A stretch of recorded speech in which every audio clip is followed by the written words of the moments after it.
Corona के 4,203 active case Maharashtra में सामने आए हैं। राज्य में कोरोना से अब तक 223 लोगों की मौत हो चुकी है।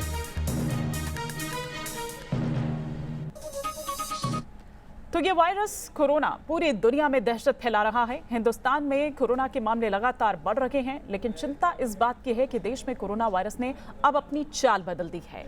अब बिना कोई लक्षण के भी लोग कोरोना पॉजिटिव मिल रहे हैं, जिससे ये पता चलता है कि कोरोना कितना खतरनाक हो चुका है।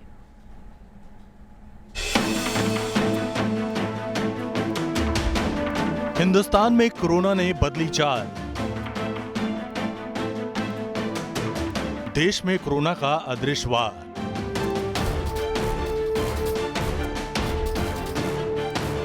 न सर्दी, न खांसी, न बुखार, फिर भी कर रहा है कोरोना प्रहार।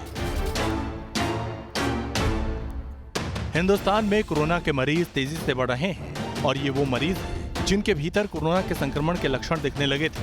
लेकिन अब जिस तरह से कोरोना ने अपना रूप बदला है, जिस तरह से कोरोना अब चुप रहकर अंदर ही अंदर हमला कर रहा है, वो काफी चिंता पैदा करने वाला है, क्योंकि हिंदुस्तान में कोरोना अब चुपचाप अटैक कर रहा है।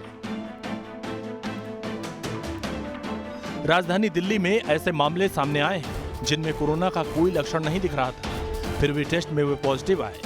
वेस्ट दिल्ली में रैंडम टेस्ट में एक ही एरिया में 27 लोगों की रिपोर्ट पॉजिटिव आने के बाद कोरोना का खतरा बढ़ गया है। अब पूरे तिलक विहार इलाके को सील करने के आदेश दिए गए हैं। ज्यादातर पॉजिटिव मरीजों में कोरोना के लक्षण नहीं थे, लेकिन रिपोर्ट में कोरोना पॉजिटिव निकला। हमारे पास 736 केसेस के टेस्ट की रिपोर्ट आई। उन 736 में से 186 कोरोना के मरीज निकले, यानी कि 25% लोग कोरोना के मरीज निकले। 186 के 186 सभी एसिम्प्टोमेटिक हैं। इनमें किसी में भी सिम्टम्स नहीं है, किसी को बुखार नहीं है, किसी को खांसी नहीं है, किसी को सांस की शिकायत नहीं थी। उनको पता ही नहीं था कि उनको कोरोना है। कोरोना के इसी खतरे को देखते हुए दिल्ली में अब कोरोना के रैपिड टेस्ट शुरू हो गए हैं, ताकि बिना किसी लक्षण वाले कोरोना मरीज की किसी भी वक्त रहते पहचान की जा सके और कोरोना को फैलने से रोका जा सके। दिल्ली के कंटेनमेंट एरियाज जितने भी हैं, वहां से टेस्ट जो है रैपिड टेस्ट जिसे कहा जा रहा था, रैपिड रैंडम टेस्ट, वो किया जाएगा और उसकी शुरुआत जो है आज से हो गई है। कोरोना के इसी खतरे को देखते हुए दिल्ली में लॉकडाउन में किसी तरह की छूट नहीं दी गई। हालांकि सरकारी दफ्तर में 33% कर्मचारी के साथ कामकाज शुरू हो गया है। दिल्ली में कोरोना मरीजों की संख्या 2000 के पार पहुंच चुकी है। देश में संक्रमितों की संख्या के मामले में महाराष्ट्र के बाद दिल्ली दूसरे नंबर पर है।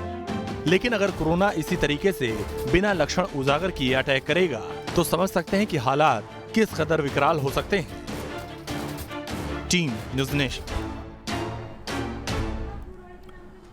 और इस पर और विस्तार से हम जानकारी लेते हैं। सुभाष तुर्के इस वक्त हमारे साथ जुड़ चुके हैं। सुभाष, अब अगर देखें, क्योंकि दिल्ली की तरह ही मुंबई में भी कुछ केसेस ऐसे देखे गए हैं, क्या ये माना जा रहा है कि कम्युनिटी ट्रांसमिशन की तरफ अब आगे हम बढ़ चुके हैं ऑलरेडी?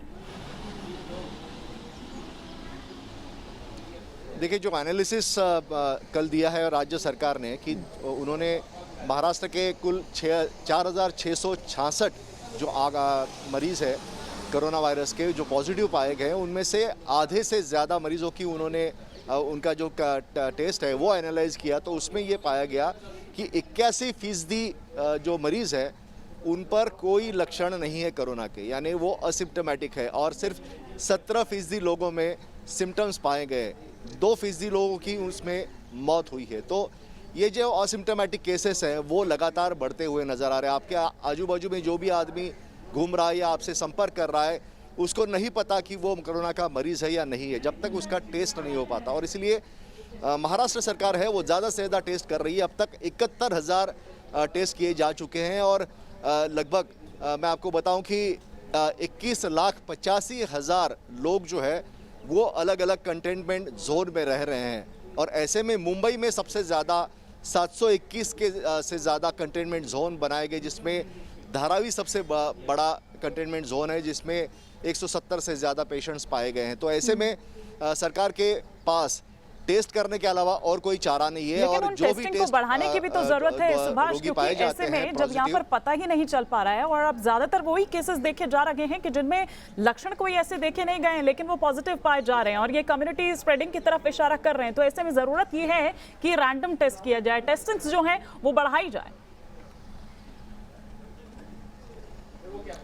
केंद्र सरकार का जो केंद्र सरकार ने एक टीम को गठित किया गया है जो महाराष्ट्र में मुंबई और पुणे यहाँ पर जाके वहाँ पर क्या किस तरह का मुआयना करने जा रहा है टेस्टिंग का, तो वहाँ पे भी उन्होंने ये कहा है कि टेस्टिंग बढ़ाना चाहिए, लेकिन ज़रूरी है कि इसमें सब जगह पे जो है टेस्टिंग बढ़ाई जाए। चलिए, शुक्रिया फिलहाल सुभाष इस तमाम जानकारी के लिए आपका।